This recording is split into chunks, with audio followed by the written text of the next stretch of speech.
본문이 용서를 주제로 하는 말씀이죠. 그래서 용서는 하나님의 선물이다 하는 제목으로 말씀을 전하려고 합니다.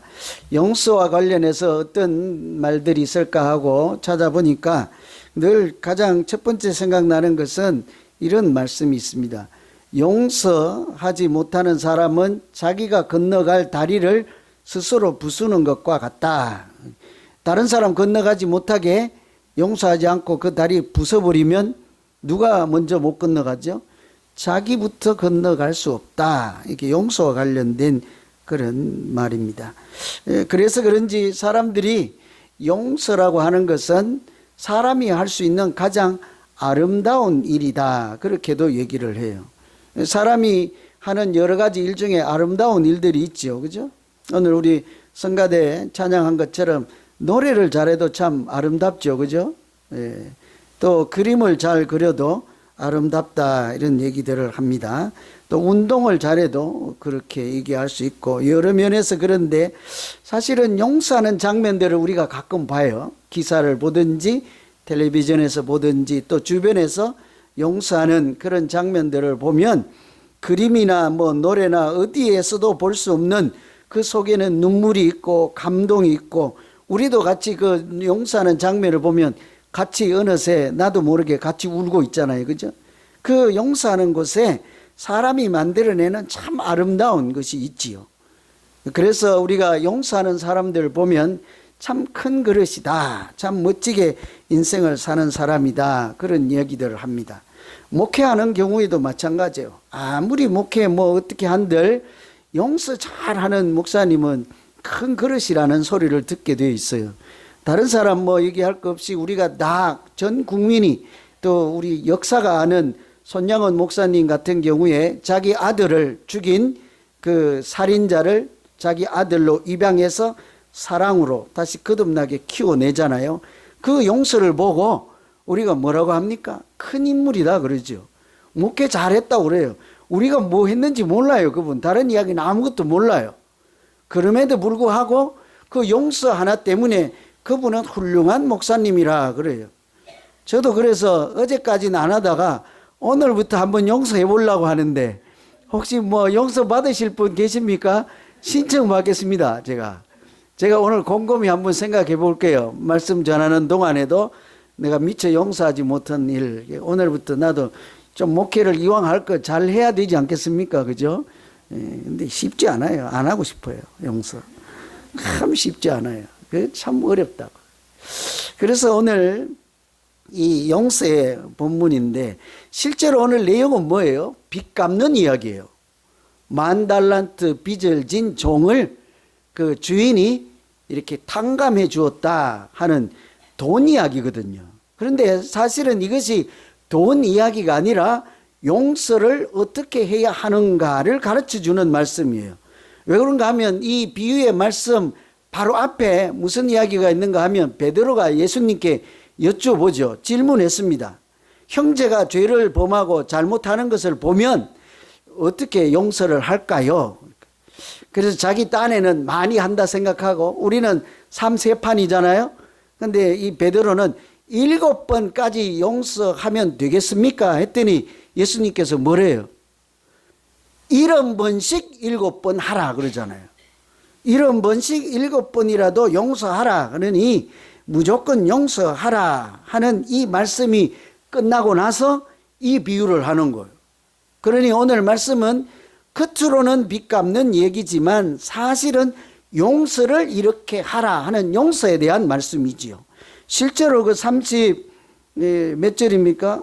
5절에 보시면 너희가 각각 마음으로부터 형제를 용서하지 아니하면 여기에 용서에 대한 말씀이라고 규정하고 있잖아요. 그래서 오늘 이 용서의 말씀을 보시고 하나님께서 우리를 어떻게 용서하시고 또 우리도 하나님처럼 용서하는 믿음 생활을 해서 사람이 하는 가장 아름다운 인생도 만들어 가시고 그런 용서 때문에 내 믿음도 하나님이 기쁘게 받아주시는 우리의 신앙생활이 되기를 간절히 기원합니다. 흔히 근데 왜 아멘이 그렇습니까? 좀 할 듯 말 듯 용서라고 그러니까 별로 내키지 않습니까? 신앙의 바로미터를 용서라고 그래요. 무슨 얘기입니까? 누가 믿음이 어떠하냐, 믿음이 좋으냐, 나쁘냐, 이것을 무엇을 보고 알 수 있다, 무엇을 보고 측정할 수 있다 그래요? 그 사람이 용서하는 사람인가 아닌가 하는 거예요. 제가 조용히 여쭤볼게요. 여러분 용서 잘 하세요? 예? 왜 그렇게 자신이 없습니까? 그지? 우리 주변에 보면 용서 잘 하시는 분이 있고 적어도 용서 안 하는 분들이 있어요. 그죠? 오늘 말씀은 우리 모두에게 주시는 저도 해당됩니다. 그래서 이것은 오늘 본문의 내용은 명확해요. 용서하라는 거예요. 용서하라. 그래. 그래서 하나님께서 우리 보고 어려운 용서를 자꾸 하라니까 저는 일주일 동안 왜요 자꾸. 하나님 왜 해야 되냐고요 제가. 그렇잖아요. 억울하잖아요. 제가 안 했는데도 어제 교회 삐져서 나갈 때는 전부 목사님 때문에 간다고 그러고 가잖아요. 제가 무슨 죄가 있다고. 그 한술 더 떠요. 그래서 우리 권사님들한테 하소연을 하면 목사님이니까 할 수 없으니까 그 가만히 당하고 가만히 있으라고. 자기도 목사 한번 시켜봐야 돼. 그죠? 돌아가면서 한 달씩 한번 해봐야 돼. 저처럼 억울한 일 당해도 그렇게 얘기할 수 있는지. 그래서 왜요? 라는 질문이 나와요. 왜냐하면 분명하게 오늘 말씀은 용서하라는 결론이지만 이 본문의 말씀을 차근차근 읽어보시면 왜 그렇게 용서해야 하는지 이런 것이 잘 포함되어 있거든요. 첫째, 우리가 용서하며 또 용서하는 믿음이 아름다운 까닭은 용서는 하나님의 선물이다 하는 거예요. 용서는 하나님이 우리에게 이렇게 내가 살 수 없는, 이렇게 얻을 자격도 없는 나에게 하나님이 주신 선물 같은 게 용서라는 것이죠. 23절에 보면 그러므로 천국은 종들과 결산하려 하던 어떤 임금과 같다. 비유죠. 천국에 대한 이야기예요. 그러니까 결산하는 임금과 같다. 여러분 우리도 본문에 나오는 이 비유뿐만 아니라 우리도 사실은 하나님 앞에서 결산할 날이 얼마 남지 않았잖아요. 그죠? 결산이라는 것이 뭡니까? 셈을 해보자는 거, 계산을 해보자는 거예요. 내가 너에게 맡겨준 것이 얼마고, 빌려간 것이 얼마고, 지금까지 갚은 것이 얼마고, 아직도 더 갚아야 할 것이 얼마나 남아있는지를 보자, 따져보자. 네가 이 땅에서 지구촌에서 잘 살아온 인생의 보따리를 한번 풀어보자. 이런 얘기잖아요.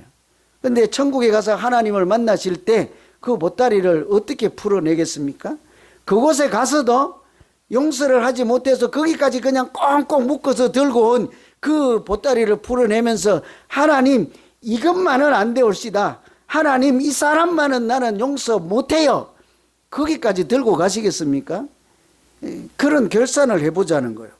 하나님 앞에서 하는 결산이라고 하면 흔히 돈을 얼마나 남겼는지 뭐 이런 얘기를 할 것 경제적 개념으로 생각할 수 있는데 오늘 본문은 물질 빚을 탕감하는 이야기지만 내용은 뭐예요?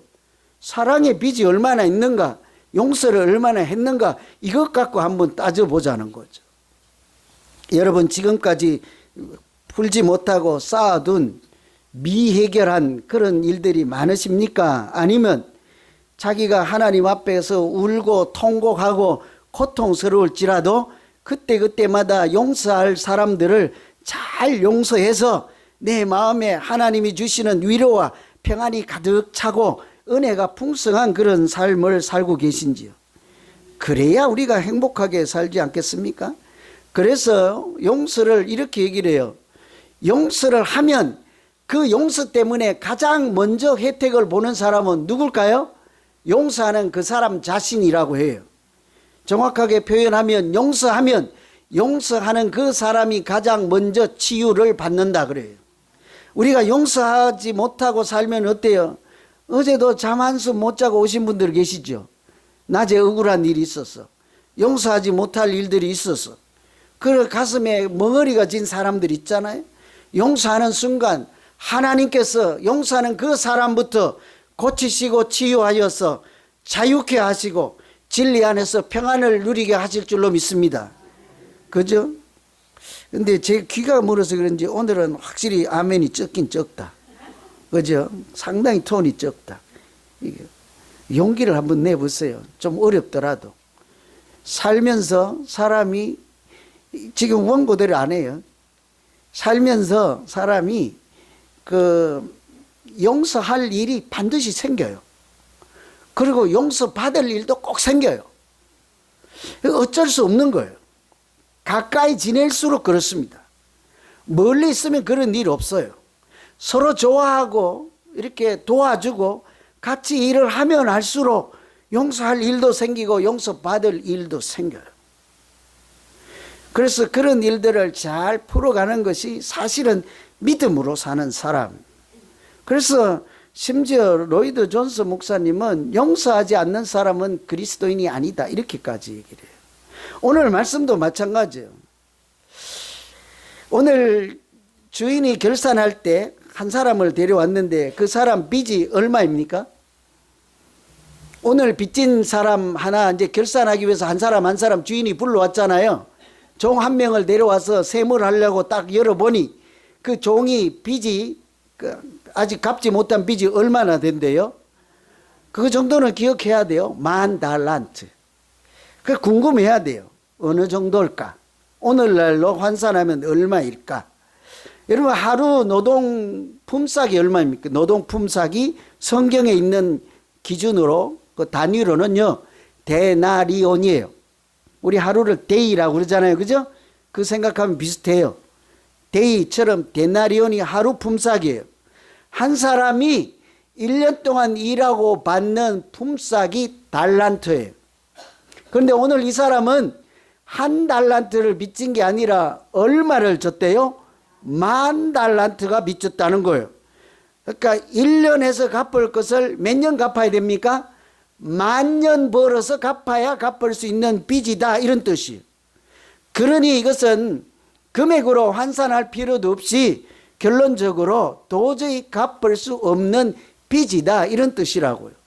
그래서 만이라는 가장 큰 숫자 중에 제일 큰 단위, 달란트는 돈 단위예요. 100원 뭐 1불처럼 돈 세는 가장 큰 단위를 묶어서 10,000달란트. 그래서 도저히 갚을 수 없는 빚입니다.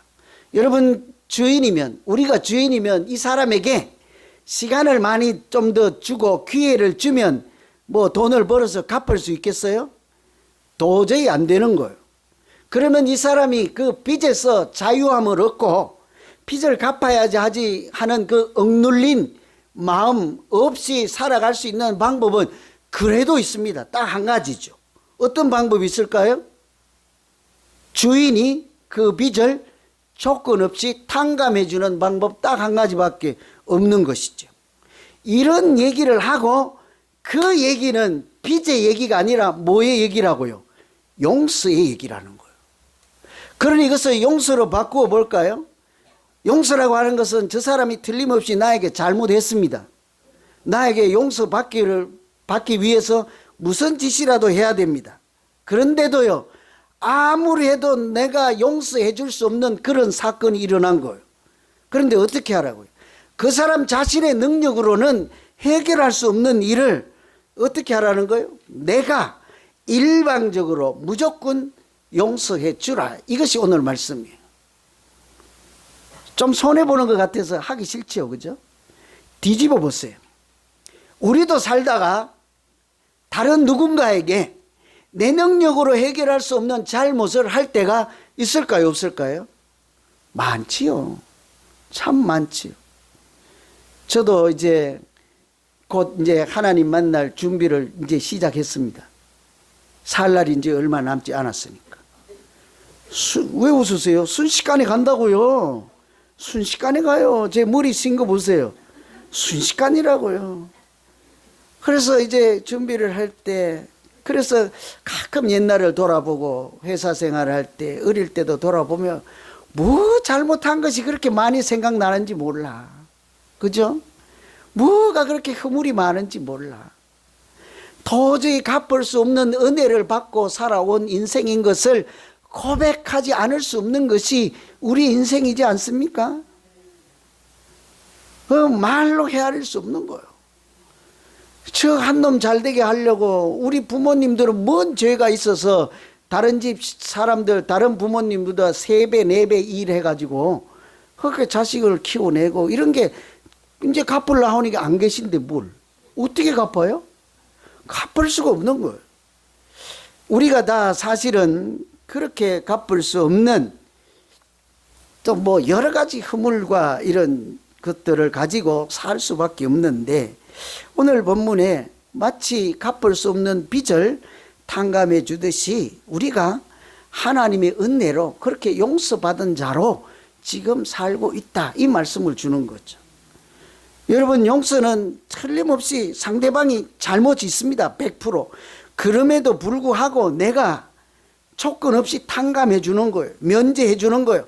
해방시켜 주는 거예요. 그렇게 내가 그렇게 하겠다 하고 구체적으로 그렇게 행동하는 것을 포함한 것을 용서라고 하는 거예요.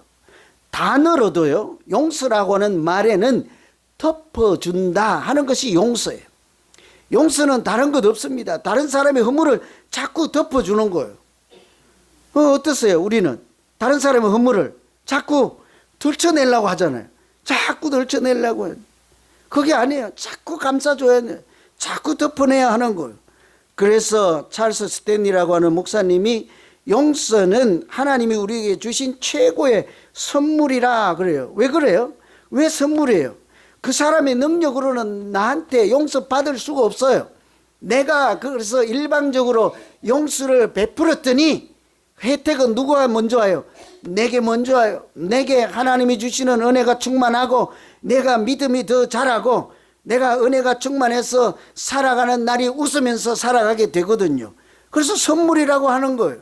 뿐만이 아니라 나만 그런 것이 아닙니다. 용서하고 봤더니 그 사람이 날마다 이렇게 얼굴도 제대로 들지 못하고 허리도 펴지 못하고 살던 사람이 나로부터 용서를 받은 그날부터 어떻게 삽니까? 웃으면서 진리 안에서 자유를 가지고 당당하게 살아가지 않습니까? 누군가 나 때문에 억눌려 있다가 여러분 웃으면서 살아가는 것을 보면 행복하지 않을까요, 여러분? 그죠? 저는 제게 잘못한 사람 꾸짖을 뜻이 없는데 늘 기죽어 있다가 그렇게 하지 마시라고 해서 그날부터 참 즐거운 마음, 행복한 마음으로 사는 것만 보면 저는 밥 안 먹어도 배불러요. 그렇지 않습니까? 그죠? 그래서 이 오늘 용서라고 하는 것은 하나님이 우리에게 주신 선물, 이 말은 내가 내 자격으로 내가 다 갚아서 이제 하나님 됐지요, 이런 게 아니라는 거예요. 하나님이 무조건적으로 나를 사랑하셔서 나의 허물을 덮어주시고 그 대신 나는 자유롭게 이렇게 죄의 종이 아니고 사탄의 종이 아닌 하나님의 자유된 아들로 그렇게 살아가게 한 줄로 믿습니다.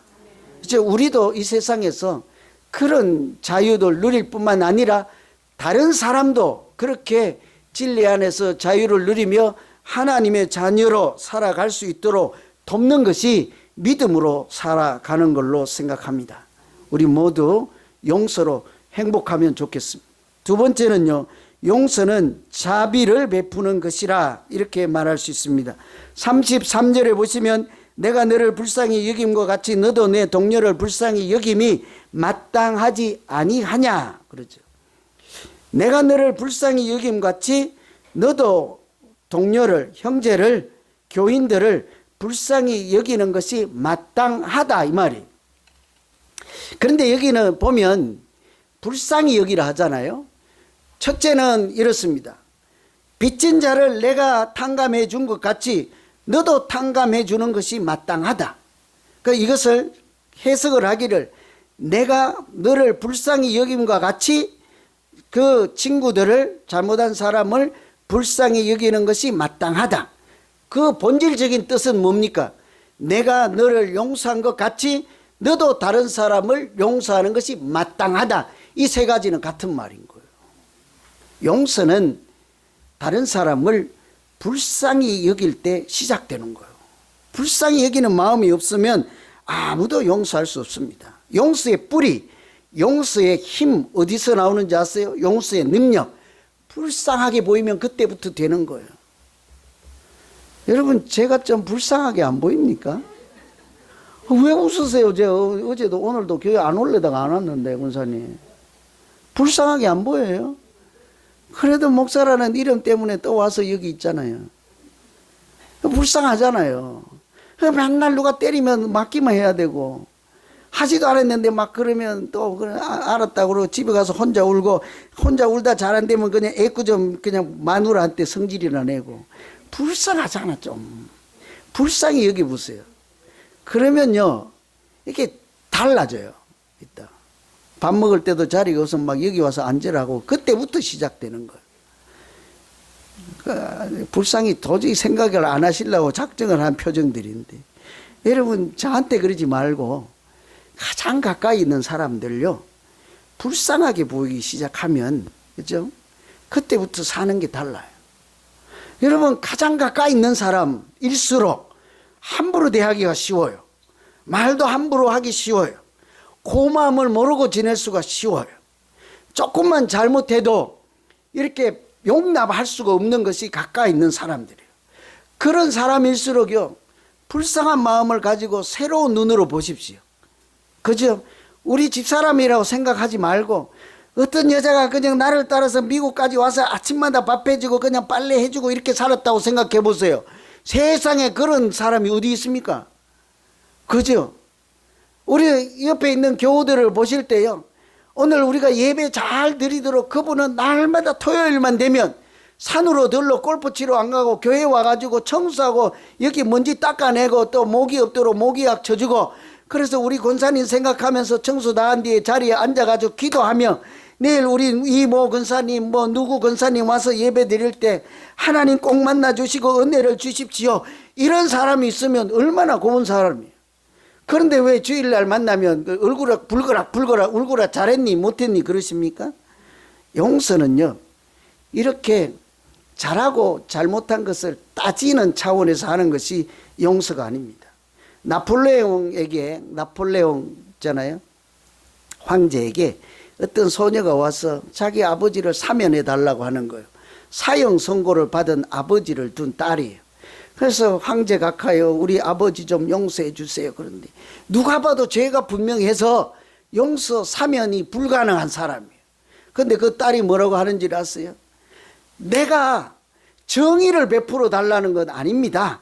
공의를 한 번 더 생각해 보라는 얘기도 아닙니다. 그저 자비를 한번 베풀어 주실 수 없나이까요? 나폴레옹이 그 얘기를 듣고 네 말이 옳다 하고 풀어줬대잖아요. 우리 용서 마찬가지예요. 상대방이 잘못을 해서 따지거나 이제는 시간이 되었지, 이제는 저 사람이 회개했겠거니, 이제는 내가 좀 마음이 풀어졌거니, 그런 게 용서가 아니란 말이죠. 그저 무조건적으로 상대방을, 다른 사람을 불쌍히 여기는 마음이에요. 그런 마음이 도대체 어디 있습니까? 여러분이 저를 불쌍히 여기는 마음도 없다는데, 그죠? 어떻게 옆에 있는 사람들을 불쌍히 여기겠습니까? 그래서 용서란 사람의 일이 아니라 하나님의 일이다 그래요. 긍휼이라고 하는 것은 원래 본디 하나님의 품성이지 않습니까? 그래서 우리가 용서하려면 어때요? 하나님 내게 긍휼한 마음을 주시옵소서, 내게 하나님의 자비를, 예수 그리스도의 마음을 가득 채워 주십시오. 그때부터 생각되는 거예요. 그것도 안 되면 여러분 에베소 4장에 보면 서로 용서하기를 하나님이 그리스도 예수 안에서 너희를 용서하신 같이 하라. 뭐처럼 하래요? 하나님이 하신 것 보고 그대로 하라는 거죠. 사람의 생각이나 계산이나 방식 갖고는 안 되는 거예요. 하나님이 하신 것처럼요. 하나님이 우리를 용서하실 때는 따지지 않았습니다. 우리의 죄의 무게를 달아보고 이것저것 옳고 그름을 따진다면 오늘 우리가 하나님의 자녀라는 이름으로 살아갈 자가 누구 있으며 우리가 하나님 나라 천국의 상속자로 그렇게 인정받을 사람이 누구 있겠습니까? 그저 우리는 나는 죄인 중에 개수라 하는 믿음으로 그저 하나님 앞에 나아가서 무릎 꿇고 그 이름을 부를 때 일방적으로 우리의 죄를 치워주시고 덮어주신 하나님의 은혜로 우리가 오늘 용서받은 죄인으로 살아가게 된 줄로 믿습니다. 그래서 용서라는 단어의 두 번째 뜻은 치워버린다는 뜻이 있는 거예요. 그냥 무조건적으로 다른 사람의 허물을 치워주는 거예요. 십자가에서 달리신 예수님이 우리의 죄를 치워주시고 하나님의 아들이라는 이름을 준 것과 똑같은 원리라는 거죠. 웰링턴 영국 제독이 일화에 이런 얘기가 있습니다. 상습적으로 군대를 탈영하는 탈영병이 있어서 이 사람에게도 아무리 해도 안 돼서 사형 선고를 내렸습니다. 여러분, 탈영병 있잖아요. 군대를 이탈하면 총살이에요. 전시에는 더구더나 그렇죠. 전시에는 대오를 이탈하면 죽이잖아요. 그 상상이 안 되시면 여러분, 탈북자들 있잖아요. 북한 전시도 아닌데 요즘 탈북하면 어때요? 잡아서 고문하고 생이빨을 뽑아서 두 번 다시 탈출 못하게 하고, 그래도 안 되면 그냥 총살하잖아요. 마찬가지. 이 경우에도 하도 탈영을 자주 해서 반복해서 아무리 해도 안 돼서 사형 선고를 내렸어요. 그때 이런 얘기를 해요. 내가 너를 변화시키기 위해서, 제대로 된 군인을 만들기 위해서 교육도 시켜보고 상담도 받아보게 하고 때로는 사랑에 매도돼보고 다 해보았으나 네가 바뀌지 않았다. 어쩔 수 없이 이제 다른 사람들의 눈도 있고 군대 법규도 있으니 내가 어쩔 수 없이 사형 선고를 내릴 수밖에 없구나. 그랬더니요, 옆에 있는 다른 사람이 참모가 와서 말하기를, 장군님, 아직도 장군님께서 해보지 않은 일이 한 가지가 더 있습니다. 뭘까요, 여러분? 장군님은 저 사람을, 저 탈영병을 한 번도 용서해 본 일이 없습니다 하는 거예요. 여러분, 삐뚤어진 사람들, 매를 때리고 채찍을 가하다 보면 자꾸 삐뚤어지잖아요. 그런데 우리가 사랑으로 감싸 안고 용서로 품어주면 어때요? 회개하는 날이 반드시 있거든요. 그것처럼 정말로 이 탈영병도 그 제독의 용서를 받고 그때서 눈물을 흘리고 사람이 된 거예요. 누구보다 충성하는 종이 된 거죠.